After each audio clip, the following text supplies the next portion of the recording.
बिस्मिल्लाहिर्रहमानिर्रहीम। दोस्तों, this is doctor Mastan. आज हम बात करेंगे ग्रेडिंग और स्टेजिंग के ताल्लुक से दोनों में क्या फ़र्क है और उसको किस तरीके से इंटरप्रेट करते हैं रिपोर्ट्स में। दोस्तों, दुनिया में 2 करोड़ से ज़्यादा लोग ऐसे हैं हर साल नए डायग्नोस होते हैं कैंसर के ताल्लुक से, और बहुत सारे पेशेंट्स एक मरतबा डायग्नोसिस होने के बाद डिप्रेशन में या डर खौफ से उनको जो है बहुत ज़्यादा कॉम्प्लिकेशंस हो जाते हैं। अगर हम 50% से ज़्यादा ऐसे पेशेंट्स होते हैं जो नॉन एग्रेसिव होते हैं, सही तरीके से अगर हमने उनको समझाने की कोशिश की और वो कन्विंस हो गए तो हो सकता है उनकी ज़िंदगी बच जाए। फ्रेंड्स, हम बात करेंगे सबसे पहले ग्रेडिंग के ताल्लुक से। ग्रेडिंग क्या है? ग्रेडिंग का मतलब है कि जब हम लोग बायोप्सी करते हैं या ट्यूमर को पूरी तरह निकालते हैं और जब उसको माइक्रोस्कोप में चेक करते हैं, तो माइक्रोस्कोप में चेक करने के बाद वो किस तरीके से उसका अपीयरेंस किस तरीके से दिखाई देता है, उस हिसाब से उस पॉइंट ऑफ व्यू से उसको ग्रेडिंग दी जाती है। जैसे ग्रेड 1, ग्रेड 2, ग्रेड 3, ग्रेड 4। और ये ग्रेडिंग की ज़रूरत क्यों पड़ती है दोस्तों? ये ग्रेडिंग की ज़रूरत इसलिए पड़ती है ताकि सही इलाज और सही तरीके से जो है उसका इलाज प्लान हो सके। यही ज़रूरत पड़ती है स्टेजिंग के लिए भी।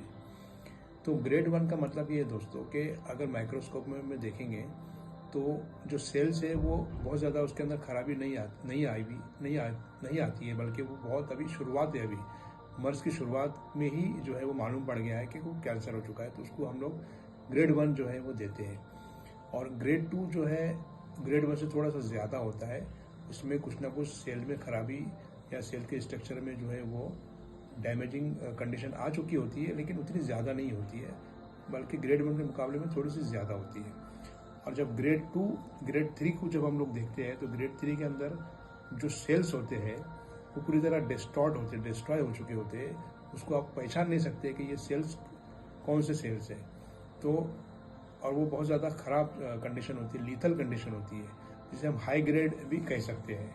यानी ये ग्रेड ऐसी है कि इसके आगे अभी अगर ग्रेड 4 में चला गया तो वो फिर जो है वो कैंसर का स्प्रेड होने के चांसेस बहुत ज़्यादा हो जाते हैं। दोस्तों, ग्रेड 4 में भी अगर आप माइक्रोस्कोप से देखेंगे तो वो बहुत ज़्यादा जो है स्ट्रक्चर खराब दिखाई देता है, और वो इस बात को ज़ाहिर करता है कि ये हाई ग्रेड जो है ये कैंसर है, और इसके अंदर जो है अभी आगे बहुत सारे ऑर्गन्स में जाने के चांसेस इसमें हो जाते हैं। तो ग्रेडिंग देने के बाद अब अभी हम लोग आएंगे दोस्तों स्टेजिंग की तरफ। स्टेजिंग जो है, स्टेजिंग में क्या होता है दोस्तों कि TNM क्लासिफिकेशन जो है वो एक जो है चलता है। TNM का मतलब है T for tumour, N for nodes and M for metastasis. Tumour को अगर हम लोग क्लासीफाई करेंगे तो ट्यूमर की साइज के मुताबिक जो है उसको ग्रेडिंग दी जाती है। यानी छोटा ट्यूमर ग्रेड 1 स्टेज 1, बड़ा ट्यूमर स्टेज 2, उससे बड़ा स्टेज 3, और बहुत बड़ा ट्यूमर हो गया तो स्टेज 4 वाला ट्यूमर कहलाता है। और यही ट्यूमर्स की साइज अलग अलग ऑर्गन में अलग अलग उसका जो है वो आउटकम निकलता है। मिसाल के तौर से ओरल CA में अगर 5 सेंटीमीटर का ट्यूमर है तो हम लोग T1 का उसको या ग्रेड 1 का स्टेज 1 का जो है हम उसको जो है वो कैटेगराइज करते हैं। वही ट्यूमर अगर ब्रेस्ट में है तो T2 यानी ग्रेड स्टेज 2 उसको हम लोग बताते हैं। और वही ट्यूमर अगर दूसरे किसी ऑर्गन में है तो वहाँ पर जो है उसका अलग मीनिंग निकाला जाता है दोस्तों। तो ये हो गया ट्यूमर की साइज के हिसाब से उसको जो है वो स्टेजिंग देना।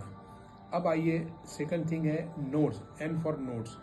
अगर कैंसर नोड्स में चला गया है, बहुत ज़्यादा नोड्स में गया है या कम नोड्स में गया है, उस हिसाब से उसको 1, 2, 3, 4 ग्रेड जो है वो स्टेजिंग दी जाती है। और नोड्स में जाने का मतलब अभी ये है कि अभी अलार्मिंग कंडीशन में तबीयत आ चुकी है, इसके आगे अभी मेटास्टेसिस हो गया तो that will be a lethal thing, जिसे हम लोग यूनानी में या उर्दू लैंग्वेज में मोहल्लिक कहते हैं, जो बहुत ज़्यादा जानलेवा साबित हो सकता है। तो ये होगा लिम्फ नोड के ताल्लुक से दोस्तों। अब आइए M फॉर मेटास्टेसिस। मेटास्टेसिस का मतलब ये दोस्तों कि अगर बहुत सारे ऑर्गन्स में, बहुत सारे एरियाज में अगर कैंसर जा चुका है, इंक्लूडिंग बोन्स, इंक्लूडिंग स्पाइंस, तो वो जो है वो स्टेज 4 वाला कैंसर कहलाता है। उससे कम स्टेज 3, उससे कम स्टेज 2, और बहुत कम जगह अभी आया, एक आध जगह कहीं फैला होगा तो हम लोग स्टेज 1 कह सकते हैं उसको।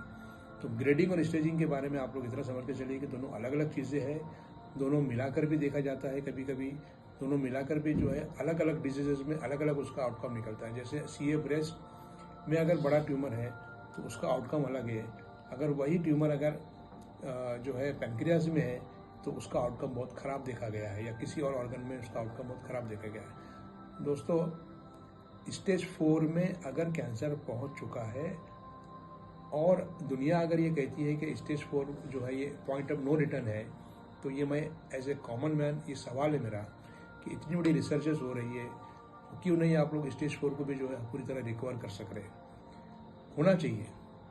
तो हमने अपने तौर से भी एक थ्योरी समझी है, बनाई है, और दुनिया में भी उसकी अभी चर्चा शुरू हुई है कि कैंसर को एज ए क्रॉनिक डिजीज आप ट्रीट कीजिए। जैसे डायबिटीज़ है, हाइपरटेंशन है और बाकी के डिजीज़ है, तो उसी तरीके से आपको जो है ये करना है कि कैंसर्स को भी जो है समझना है। कैंसर एक लकीर बन चुकी है, अब उस लकीर को मिटा नहीं सक रहे, तो उससे एक बड़ी लकीर बनाना है। और बड़ी लकीर बनाने का मतलब है पेशेंट की इम्यूनिटी को डेवलप करना, पेशेंट की क्वालिटी ऑफ लाइफ को जो है वो इम्प्रोवाइज करना, पेशेंट के कॉम्प्लिकेशंस को कम करना, पेशेंट के सिम्टम्स को रोकना, पेशेंट का पेन कम करना। अगर हमने इस चीज़ में अगर कामयाब हो गए तो cancer as a chronic disease कई सालों तक हम पेशेंट को जो है वो मैनेज कर सकते हैं। इसके साथ एक और टेक होम मैसेज दे रहा हूँ दोस्तों कि अपने कैंसर के इलाज में आप यूनानी हर्ब्स या जड़ी बूटियों को शामिल कीजिए अपने कन्वेंशनल इलाज के साथ, ताकि एक बेहतर आउटकम आ सके और एक बेहतर क्वालिटी ऑफ लाइफ आपको मिल सके। इस वीडियो को, इस मैसेज को ज़्यादा से ज़्यादा लोगों तक शेयर कीजिए, ताकि दुनिया में कैंसर से लोगों की मरने की वाली की तादाद जो है वो कम से कम हो सके। थैंक यू वेरी मच दोस्तों, have a good day, thank you.